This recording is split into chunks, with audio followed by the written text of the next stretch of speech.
Good afternoon doctor Ramanathan Archuna. இதில் கணக்க கொமெண்ட்ஸ்கள் வந்து கொண்டிருக்குது. ஸோ அன்கிளியர் ஸ்டேட் ஒன்று உருவாகி கொண்டிருக்கு. ஸோ அதை எக்ஸ்பிளைன் பண்ணுறேன் வடிவா. இப்போ வந்து 6:48. ஸோ எங்களுடைய சஜித் பிரேமதாஸ் சார் அவர்கள் சொன்னார் 31ஆம் தேதியிலிருந்து 1வது 2ஆம் தேதி இந்த 3 நாட்களிலும் யாழ்ப்பாணத்தில் நடக்கின்ற சகல விடயங்களையும் என்னுடன் பொறுப்பு தருவதாகவும் அவற்றுக்குரிய வேலைகளை செய்வதற்காக அங்கே போவதாம். அந்த ஸ்டேஜில் என்ன நடந்ததுன்னு சொன்னால் அது வந்து எங்களுடைய சகோதரி மதத்தை கடைப்பிடிக்கின்ற முஸ்லீம் சகோதரர்களால் உருவாக்கப்பட்ட ஸ்டேஜ் என்றதால் அங்கே வந்து ஒரு தமிழ் வைத்தியர் ஒருத்தர் நிற்கிறது வந்து அவருடைய வாக்கு வங்கியை குறைக்கும்ன்றதை சஜித் அவர்களுக்கு சொல்லியிருந்த போது எதிர்வர பாராளுமன்ற தேர்தலில் அதுக்காக சஜித் அவர்கள் சொன்னார், நீங்கள் வடக்குக்கு போங்க, வடக்கு தானே உங்கண்ட, so you go and get ready there will come தேயான்னு சொல்லி. ஸோ இப்போது நான் யாழ்ப்பாணத்தை நோக்கி போய் கொண்டிருக்கிறேன். நாளைக்கு காலை இருந்து 31ஆம் தேதி வருகின்றபடியால் அவருக்குரிய சகல வேலைகளையும் உமாச்சந்திர பிரகாஷ் அவர்களுடன் என்னுடைய தேவையான உதவிகள் அவ்வளத்தையும் செய்யுமாறு சொன்னார். அப்போது நான் சொன்னேன், நான் அங்கே பொதுமக்களை வரவழைக்கின்ற சகல வேலைகளையும் நான் செய்கிறேன் என்று. நாளை காலை 8 மணிக்கு நீங்கள் யாழ்ப்பாணத்திலே என்னை சந்திக்கலாம். நான் அது சம்பந்தமான அறிவுறுத்தலை தருகிறேன். முக்கியமான விடயம் வந்து இப்போது இது ஒரு இப்போ தான் அரசியல் கொஞ்சம் கொஞ்சமாக படித்து கொண்டிருக்கிறேன். இந்த அரசியல் ஜனாதிபதி வேட்பாளர்களும் கூட மத அரசியல்களை செய்கிறார்கள் என்றுதான் சரியான கவலைக்குரிய இருந்தது. என்னை இனவேசி இனத்துரோகி என்று சொன்னவர்கள் இன்று குதூகலித்து கொண்டாடுகிறார்கள். ஒரு முஸ்லீம் சகோதரர்களால் உருவாக்கப்பட்ட ஒரு மேடையில் வந்து ஒரு தமிழனை தாங்கள் இறக்கிவிட்டோம் என்பதை சந்தோஷப்படுகிறார்கள்.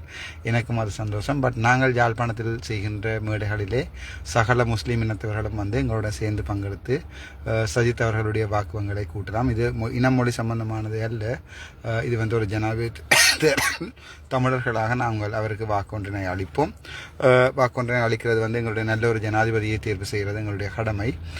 சஜித் பிரேமதாஸ் அவர்கள் வந்து ஒரு நடுநிலையோட என்னிடம் சொன்னார், புதா ஒயா மே உத்தர பலாகண்ட மே நகினஹிர மே கட்டிய பலாகண்ணுவான்னு சொல்லி, அதாவது நீங்கள் உத்தரன்னு சொல்கிறது வடக்கை பார்த்து கொள்ளுங்கள், கிழக்கு மாநிலத்தை இவர்கள் பார்த்து கொள்வார் என்று. இதில் என்ன தெரிகிறது என்றால், கிழக்கு மாநிலத்திலே சாணக்கியன் போன்ற பொத்தையிலிருந்து பொலியண்டி வரை புண்ணாக்கு கொண்டு வந்தவர்கள் ஒரு தங்களுக்குரிய அடிப்படை சுயநிர்ணய உரிமை ஒன்றின்றாமை கிழக்கு மாநிலத்தை மெல்ல மெல்லமாக கொடுத்து விட்டார் என்றே சொல்லலாம். அது மிகவும் கவலை அளிக்கிற ஒரு விடயம். ஆனால் வடக்கு என்னுடையது. கிழக்கு மாநிலத்திலே நீங்கள் எங்களுடைய தமிழ் பேசும் சகோதரர்கள் யாராவது எங்களுடைய இருப்பை பாதுகாத்துக் கொள்ளுங்கள்.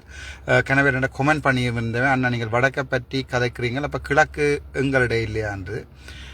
கிழக்கு எங்கள்கிட்ட இருந்தது. கிழக்கை பிரித்தவர் வந்து எங்களோட ரணில் விக்ரமசிங்க அவர்கள். கிழக்கை பிரித்து இப்போது மாற்று மதத்தை பின்பற்றுகின்ற அவர்களிடம் கிழக்கு மாகாணம் முற்றாக முஸ்லீம்களுடையாக கொடுக்கப்படுகின்ற ஒரு விடயத்தை கொண்டு வந்திருக்கிறார்கள். அப்படி கிழக்கை தமிழர்களுக்கு பிரிக்க முடியாது. கிழக்கில் எங்களுக்கு வரலாறுகள் இருக்கின்றது, திருக்கோணேஸ்வரம் இருக்கிறது, அப்படியே சமய வழிபாட்டு தலங்கள் இருக்கிறது. இனமொழி சம்பந்தமாக நான் அரசியல் செய்வதை ஒரு நாளும் விரும்புவதில்லை. ஆனால் இம்முறை இந்த அரசியலை படித்துக் கொண்டிருக்கிற போது இப்போதுதான் நான் படிக்கிறேன். இப்போதுதான் எனக்கு விளங்குகிறது ஆயுத போராட்டம் என ஆரம்பித்தது 1990களில் எங்களுடைய தேசிய தலைவர் என வர முடிவெடுத்தார் என்பதையெல்லாம் பற்றி இப்போதுதான் எனக்கு விளங்குகிறது.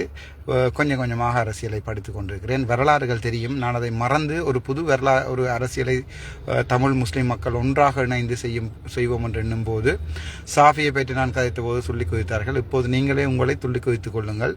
உங்களுடைய மேடையில் ஒரு தமிழன் வந்து நிற்கிறான்றது உங்களுக்கு பயமாக இருக்கிறது என்றால், என்னோட மேடையில் எத்தனை முஸ்லீம்கள் வந்திருந்தாலும் எனக்கு அந்த பயம் இருக்க போறதில்லை. நாங்கள் வடக்கில் பார்த்து கொள்வோம். எப்போதி வசதி.